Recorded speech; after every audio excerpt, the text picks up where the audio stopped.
is to show how to set up the gymnastics for summer weather. So right now it's 13, 14 degrees. Maybe it's warmed up to 15. But later in the week, we're going to have like 30, 31, 32, 34. So first week of substantially hotter weather. In order to combat that, we're basically going to try and take advantage of the overnight temperatures. So, 12 degrees, still pretty warm, but we want to bring in as much of this cooler outside air as possible. It's going to be a bit more of a struggle on these days because you can see it's going to be still 16 degrees overnight. But at least if we can get the space down to 16 overnight, that means that it's better chance that we're going to be able to keep it in the low 20s during the day instead of having it up at like 34.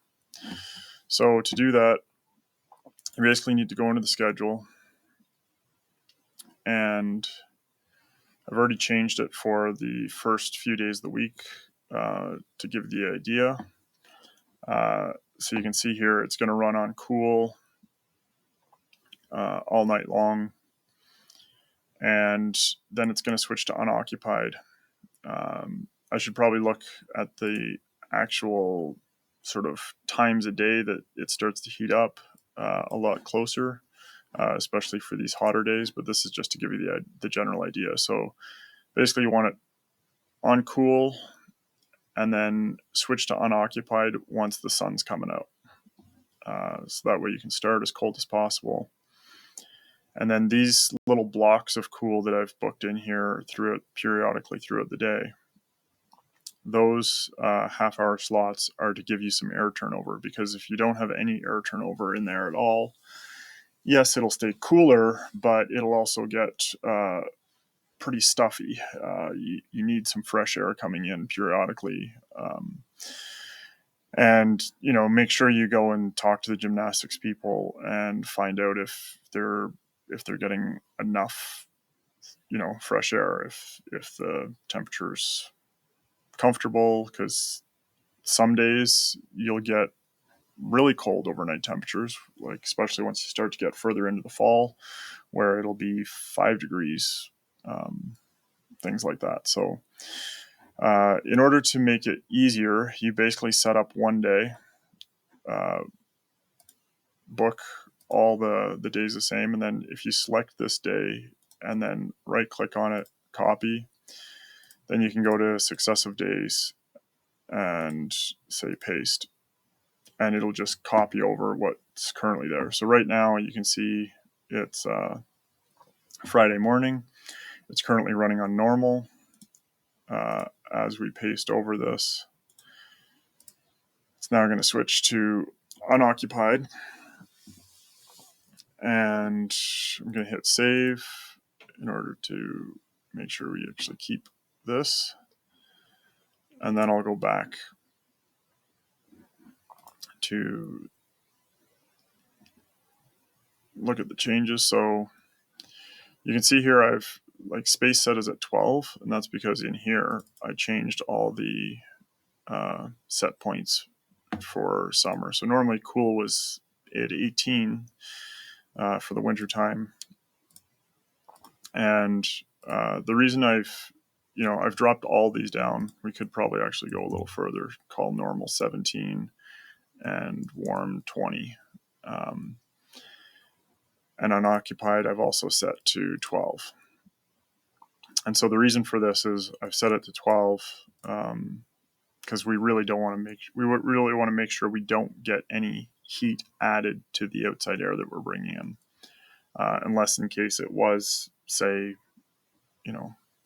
actually I'm going to set these to 10 just because it's supposed to be so hot the next little while. And if it does happen to dip below 10 degrees overnight, I don't want the heat coming on, because I really want to get that space as cold as possible during the nighttime. The reason normal and warm are still in here with higher temperatures is because you still want to be able to prepare for when you have a cold break in the weather, you have some rainy days, things like that, you might actually need to do a little bit of heating. At the very least, you're going to want to change your overnight settings to get rid of that break where it's cold, and maybe set it to unoccupied for those colder, rainier days. But generally, this is the type of setup you want, and it's definitely good to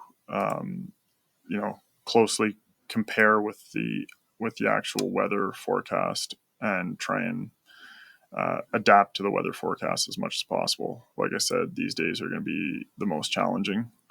But from previous years, if you get the space down to 16 degrees overnight and minimize the air turnover during the day, you'll be able to ride through this maybe with it only reaching like 23, 24, 25 degrees in there, which is a whole lot more pleasant.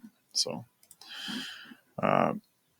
hopefully that gives you a better understanding of the scheduling aspect of it.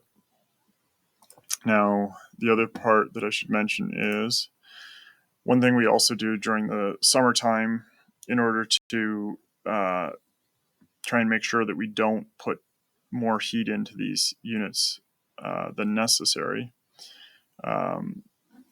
is going into the actual unit and turning down these set points on the DGM control boards. And so you can see for VU2, which is what serves the gymnastics room 100, it's normally set to around 15 or 59. So that we're going to turn it all the way down to 10 for the summer months. And so what this does is you can basically think of this as like it's taking the signal that it gets from the BMS. So in order for the BMS to tell it what temperature to output, so how much heat the BMS wants it to provide in order to try and satisfy the set point, it's going to send a 0 to 10 volt signal to the unit. And this knob here is going to sort of impact how much that 0 to 10 volt signal is going to be amplified. So if you were to turn this all the way up to here, you would get more heat, more BTUs out of that 10 volt signal. Whereas if it's sending 10 volts and it's turned all the way down here, you're going to get less heat, less BTUs. The burner's not going to work as hard, even if it was getting a full 10 volts saying, like, give me as much heat as possible. So by turning this down here, you minimize the amount of work the burner's going to do and the amount of gas it's going to burn in order to try and satisfy what this system is asking for. So hopefully that helps give you a better understanding of, what impacts this supply air temperature that's output to the space. And one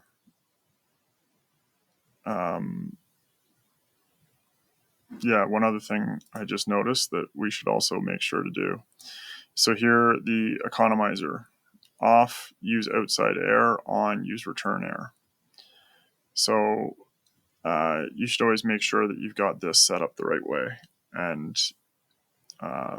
in this case, because we're intentionally getting fresh air brought in overnight to cool the space, and then when we do have the schedule run during those times when we've got it programmed to cool just for like half an hour at different points in the day, we actually want it to stay like this. We want full air turnover in order to maximize the amount of fresh air.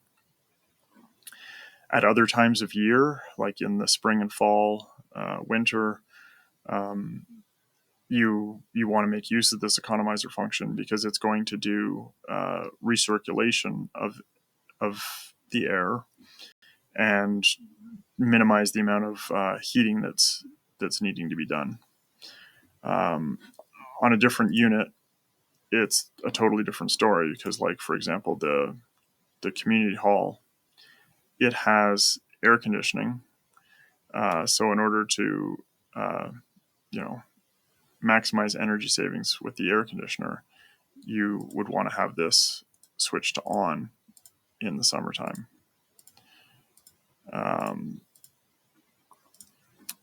So hopefully that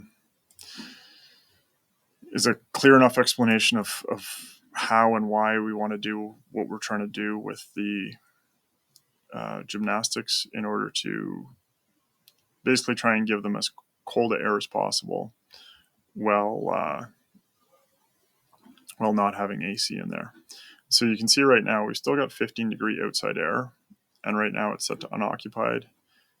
So I'm going to, for today, just because this is the first day I set this up for this warm weather, I'm going to switch this to cool to keep bringing more outside air in, and then that will at least help drop the air temperature in there. It'll take some time, but this should drop down to get closer to this 15-degree outside air temperature and cool the space down, because we're still at 21, and it would be nice if we got down to, maybe 18 or something like that before the outside air temperature starts to warm up too much. You can see it already jumped to 15, so would have been better to set this up a little earlier, but it's not supposed to get too hot today, so it should be fine. It's this coming week that's really going to be more of a struggle.